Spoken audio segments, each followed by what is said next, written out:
Jelajahi cara baru mendapatkan informasi. Download Metro TV Extend sekarang.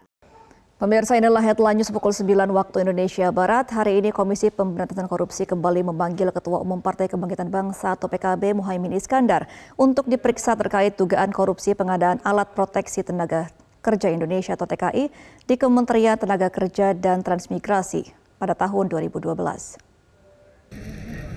Dalam pemeriksaan kali ini, Muhaimin Iskandar atau yang akrab disapa Caimin akan dimintai keterangan dalam kapasitasnya sebagai saksi. Saat peristiwa pidana korupsi tersebut terjadi, Caimin menjabat sebagai Menteri Tenaga Kerja dan Transmigrasi pada periode 2009 hingga 2014. Juru bicara Penindakan dan Kelembagaan KPK Ali Fikri mengatakan, tim penyidik akan menggali informasi dan pengetahuan Caimin mengenai dugaan korupsi di Kemenparekraf. Caimin menyatakan kesiapannya untuk menjalani pemeriksaan di hari ini.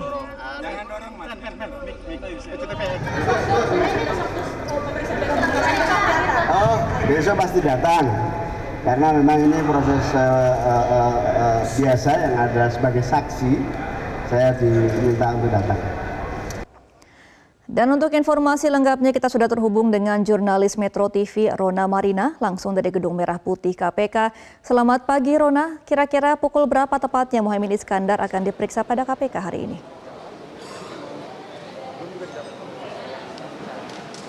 Ya, baik Gema, mantan Menaker atau Ketua Umum PKB Muhaimin Iskandar memang dijadwalkan akan penuhi panggilan KPK sebagai kapasitasnya sebagai saksi dalam kasus yang ada waktu 2012 lalu di Kemenaker.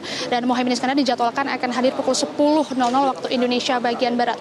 Kami tadi mengkonfirmasi dari pihak PKB bahwa Muhaimin Iskandar diperkirakan akan hadir ke Gedung Merah Putih KPK sekitar pukul 9 atau 10 waktu Indonesia Barat. Namun hingga saat ini sudah menunjukkan pukul 9.00 waktu Indonesia Barat. Kami awak media sama sekali belum melihat adanya kedatangan atau tanda-tanda Muhaimin Iskandar atau stafnya ini akan hadir ke Gedung Merah Putih KPK begitu.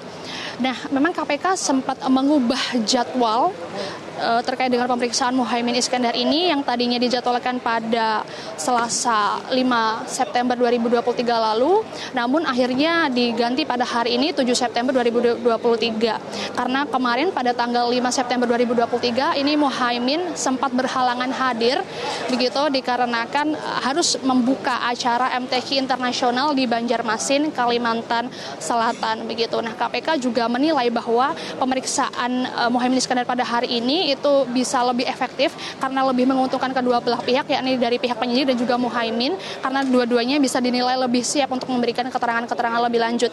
KPK juga menyatakan bahwa keterangan dari Muhaimin Iskandar ini akan dinilai penting karena Muhaimin Iskandar juga saat itu sudah menjabat sebagai Menaker. Dan kemudian nantinya KPK juga akan memeriksa dan akan meminta Muhaimin Iskandar untuk menanyakan terkait dengan duduk perkara terkait dengan kasus ini. Gema. Ya Rona, apa duduk perkara dalam pemeriksaan Muhaimin kali ini?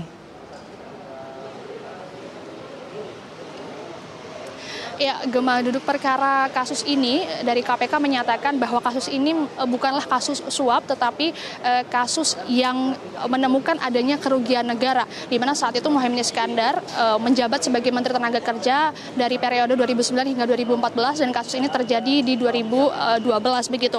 KPK juga menyebut banyak sekali problem dan juga atau masalah dalam kasus ini dalam dugaan korupsi yang berkaitan dengan pengadaan software untuk mengawasi kondisi TKI di luar negeri, dan KPK menemukan adanya dugaan korupsi ini melalui audit BPK atau Badan Pengawas Keuangan.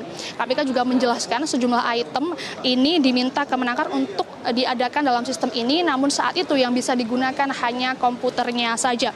KPK juga enggan merinci item-item apa saja itu dan nanti apa saja yang akan ditanyakan soal pemeriksaan Muhaimin Iskandar saat ini. Kami juga masih menunggu kasus tersebut. Namun banyak sekali gejolak dan juga komentar dari masyarakat terkait dengan pemanggilan Muhaimin Iskandar pada hari ini.